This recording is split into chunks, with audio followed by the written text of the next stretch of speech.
안녕하세요. 저는 장흥중앙교회 이준호 목사입니다. 함께 나눌 말씀은 디모데후서 4장 6절에서 8절까지입니다.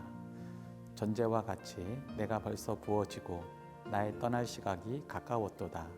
나는 선한 싸움을 싸우고 나의 달려갈 길을 마치고 믿음을 지켰으니 이제 후로는 나를 위하여 의의 면류관이 예비되었으므로 주 곧 의로우신 재판장이 그날에 내게 주실 것이며 내게만 아니라 주의 나타나심을 사모하는 모든 자에게도니라. 아멘. 오늘은 의의 면류관이 예비된 바울의 삶이라는 제목으로 하나님의 말씀을 나누려고 합니다. 오늘 본문은 바울의 유언과도 같습니다. 당시 바울은 네로 황제의 핍박으로 인해서 로마 감옥에 갇혀 있습니다. 언제 죽음을 맞이할지 모르는 상황입니다. 세상 사람들의 눈으로 보면 바울은 불쌍한 사람입니다. 그러나 바울은 스스로 그렇게 생각하지 않았습니다. 주 곧 의로우신 재판장이신 예수님께서 그날에 주실 의의 면류관을 바라보며 늘 기뻐했습니다. 의의 면류관이 예비된 바울의 삶을 통해서 올 한 해 어떤 어려움이 있더라도 우리 각자에게도 예비된 의의 면류관을 바라보면서 믿음과 사명의 삶을 끝까지 지키는 성도가 되시기를 바랍니다. 의의 면류관이 예비된 바울의 삶은 첫째, 선한 싸움의 삶입니다. 7절 상반절을 읽겠습니다. 나는 선한 싸움을 싸우고 아멘. 즉 예수님을 위한 영적 전쟁을 치르는 삶을 의미합니다. 선한 싸움을 이해하려면 나쁜 싸움이 무엇인지 먼저 알면 도움이 됩니다.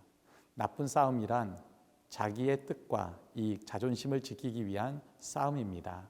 그렇다면 선한 싸움은 무엇입니까? 바로 예수님께서 주신 말씀과 사명을 위하여 내 안에 있는 죄와 욕심과 싸우는 싸움입니다.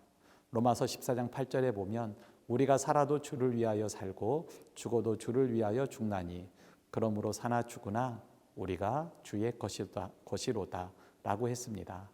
바울이 말한 선한 싸움을 종교개혁자 칼빈은 그리스도를 위한 싸움이라고 했습니다. 사랑하는 성도 여러분, 올 한 해 의의 면류관이 예비된 바울처럼 그리스도를 위한 선한 싸움을 싸우시기 바랍니다. 의의 면류관이 예비된 바울의 삶은 둘째로 달려갈 길을 마치는 삶입니다. 7절 중반절을 함께 읽겠습니다. 나의 달려갈 길을 마치고 아멘. 즉 예수님께서 주신 사명을 위해 생명을 아끼지 않는 삶입니다. 바울은 예수님을 만났습니다. 그리고 달라진 것이 있습니다. 인생의 방향이 달라졌습니다. 예수님은 바울에게 이방인에게 복음을 전파하는 길을 주셨습니다. 바울은 인생의 마지막까지 예수님께서 주신 사명의 길을 적당히 걷지 않았습니다. 사도행전 20장 24절에 내가 달려갈 길과 주 예수께 받은 사명 곧 하나님의 은혜의 복음을 증언하는 일을 마치려 하면은 나의 생명조차 조금도 귀한 것으로 여기지 아니하노라 라고 했습니다. 바울에게 있어서 예수님께 받은 사명을 감당할 때 적당히는 없습니다. 사랑하는 성도 여러분, 올 한 해 예수님께 받은 사명 감당을 위해 자신의 생명을 아끼지 않기를 바랍니다. 의의 면류관이 예비된 바울의 삶, 셋째는 믿음을 지키는 삶입니다. 7절 하반절을 함께 읽겠습니다. 믿음을 지켰으니 아멘. 의의 면류관이 예비된 바울은 하나님께서 주신 은혜의 선물인 믿음을 굳게 지키는 삶을 끝까지 살았습니다. 바울이 예수님을 주로 고백하고 예수님께 사명을 받은 것은 바울은 하나님께서 주신 믿음의 선물을 받았기 때문입니다. 바울은 믿음으로 예수님은 그리스도이시며 살아계신 하나님의 아들로 받아들였습니다. 믿음은 하나님이 주신 선물입니다. 그러나 믿음을 지키는 것은 우리 각자의 선택입니다. 바울을 따라다녔던 악한 자들의 세력들이 바울을 괴롭힐 때 바울에게 빼앗고 싶은 것이 있었습니다. 바로 믿음입니다.